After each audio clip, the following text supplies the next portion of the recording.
E se fosse possível conquistar novamente aqueles que se foram? Juntos, nós podemos. Invista neste canal. Invista em um mundo melhor.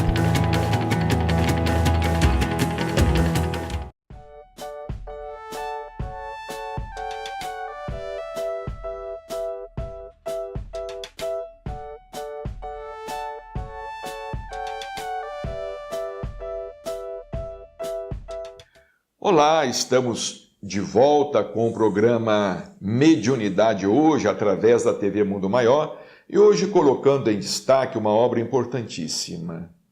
Uma obra sui generis da codificação, O Céu e o Inferno, ou tem um subtítulo, A Justiça Divina segundo o Espiritismo.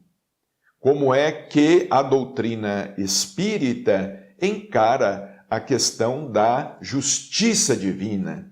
Como é que os espíritos vieram nos falar sobre a lei de causa e efeito? E no primeiro bloco nós estávamos dizendo que Allan Kardec não se serviu apenas da palavra dos espíritos superiores.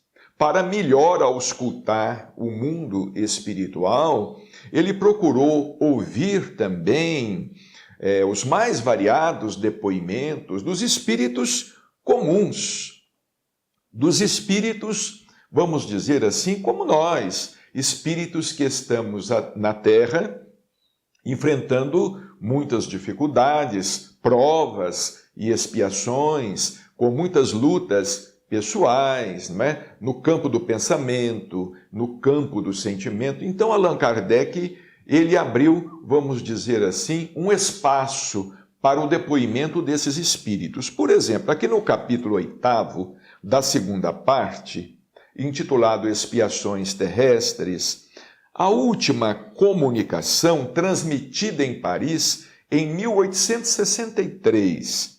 Trata-se de uma comunicação de um espírito denominado José, o cego. E Allan Kardec explica que esse jovem cego, ele ficou cego aos 20 anos, mais tarde ele ficou surdo. E ele viveu até aproximadamente 50 anos. Dizem que era um jovem exemplar e que suportou sem queixas as suas provações. Ele desencarnou em 1845. Vejamos, antes da publicação de O Livro dos Espíritos, em 1845.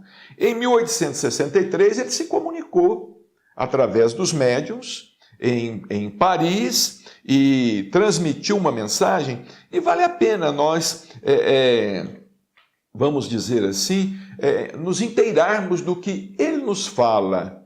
Eu vou-lo digo, antes de tudo, importa dizer que era a segunda vez que eu espiava a privação da vista. Vejamos, então, pela segunda vez, ele havia reencarnado cego, ou ficado cego. Ele ficou cego aos 20 anos. Na minha precedente existência, em princípios do último século, quer dizer, do século XVIII, do último século, em princípios do século XVIII, fiquei cego aos 30 anos. Então, numa existência, ele ficou cego aos 30. E na outra existência, ele ficou cego aos 20 anos e depois ficou surdo. Consecutivamente, há excessos de todo gênero que, arruinando-me a saúde, me enfraqueceram o organismo. Às vezes nós costumamos dizer, é um karma, deve ter cegado alguém, deve ter praticado muitas atrocidades na vida passada. Ele diz aqui que ele reencarnou cego simplesmente porque ele não teve cuidados com a saúde. Ele não teve cuidados com o seu corpo. E certamente os seus problemas afetaram o seu corpo espiritual, o seu perispírito.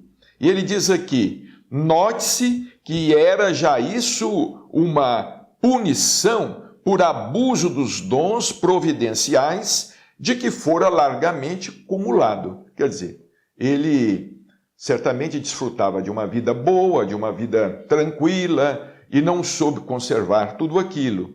Em vez, porém, de me atribuir a causa original dessa enfermidade, entrei de acusar a providência, na qual, aliás, pouco cria. É o que acontece com muitos de nós outros, não é? Em vez de arcarmos com a responsabilidade de nossos atos, nós culpamos então a providência divina. Nós culpamos a Deus ou tentamos culpar as pessoas que vivem à nossa volta, transferindo responsabilidade. Ele diz aqui: anatematizei Deus, reneguei-o, acusei-o, acrescentando que, se acaso existisse, devia ser injusto e mau, por deixar assim penar as criaturas. Entretanto, eu deveria dar-me ainda por feliz, isento como estava de mendigar o pão, a feição de tantos outros míseros cegos como eu. Então ele diz aqui, olha, eu estava na provação da cegueira por minha culpa, mas eu ainda não precisava de mendigar o pão. E eu não reconhecia isto. Quantas pessoas estão enfrentando dificuldades, mas digamos, estão enfrentando provas cercadas de certa proteção. Não lhes falta nada. Ou, do ponto de vista material, não lhes falta nada. Não lhes falta uma casa para morar, tem alimento, tem o médico, tem o socorro, tem às vezes o amparo da família. E quantos outros estão, vamos dizer, enfrentando as mesmas provas e precisam sair pelas ruas mendigando o pão. Não é? Então nós não olhamos para trás, nós não costumamos olhar para trás e ver a situação em que tantos estão, em situação muito piores. Vejamos que esse espírito, ele estava assim no mundo espiritual. Ele não estava numa dimensão espiritual superior, ele não havia encontrado o céu, ele também não estava no inferno, ele estava aqui trazendo a sua palavra, o seu depoimento. Ele prossegue aqui, mas é que eu só pensava em mim, na privação de gozos que me impunham. Não é? Muitas pessoas que sofrem dizem assim, ninguém sofre mais do que eu. Não é? Ninguém sofre, a minha dor é maior. A minha dor é maior, a minha prova é maior, a minha dificuldade é maior. E interessante que nós não queremos enfrentar provas de nenhuma natureza. Não queremos enfrentar lutas, dificuldades. Nós queremos encontrar apenas o caminho livre para nós, para a nossa satisfação pessoal, em todos os aspectos. E nos esquecemos de que as pedras de tropeço são naturais em todos os caminhos. Nós vamos fazer uma pausa e voltamos em seguida. Seja sócio do Clube Amigos da Boa Nova e contribua com a divulgação da doutrina espírita. Esse é o mundo maior em debate. Acesse www.amigosdaboanova.com.br ou ligue para 0800 12 18 38 e associe-se.